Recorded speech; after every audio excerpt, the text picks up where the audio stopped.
Hey, today's book is Julia's House for Lost Creatures by Ben Hatke. Lost Creatures? Let's see what that's about. Julia's house came to town and settled by the sea.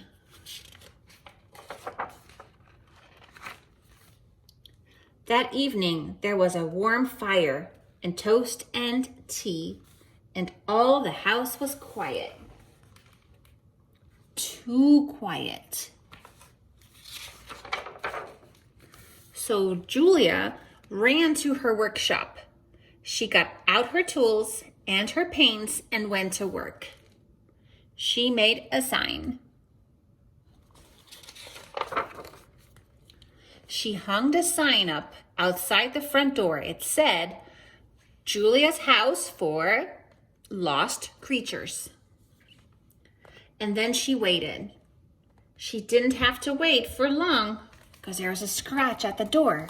Scratch, scratch.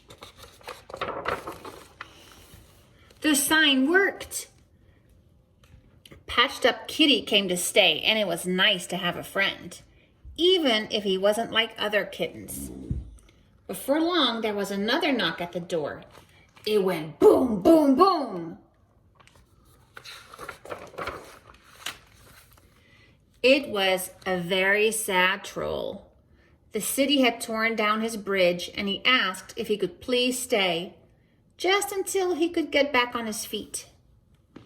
Julia had just settled the troll into her best chair when there was another knock.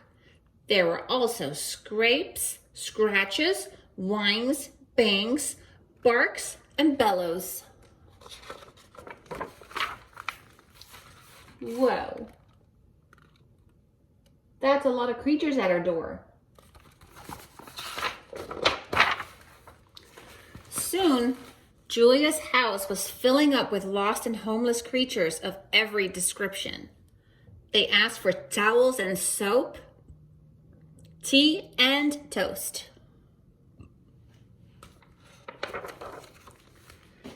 They had ideas of their own. They spilled things and they didn't clean up. And then the troll found Julia's old record player. Stop, shouted Julia. Everybody stop. The creatures stopped what they were doing and stood shuffling their guilty feet. Julia ran to her workshop and closed the door. She stayed in there for a long time.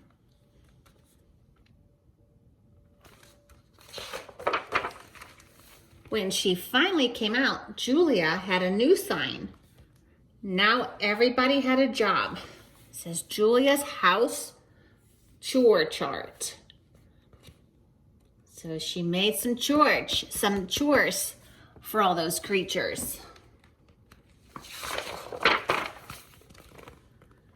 The dragon made toast and the mermaid washed the dishes.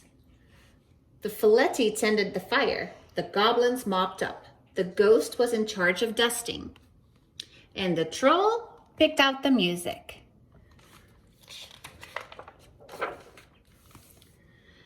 At last, there was a warm fire and tea and toast for everyone. And all the house was quiet again. Except, whoosh, drip, drip, drip, creak. She hears noises. So Julia got out of bed and made one more sign. She put it up outside the door, and then she waited. Tap, tap, tap, tap, tap. She didn't have to wait for long. The sign says help wanted, repairs, odd jobs, and plumbing. Now it's the end, where she has a house full of creatures and they all have chores and they're there to fix things. So maybe now the house can be quiet. And that's the end of Julia's House for Lost Creatures. Bye, guys.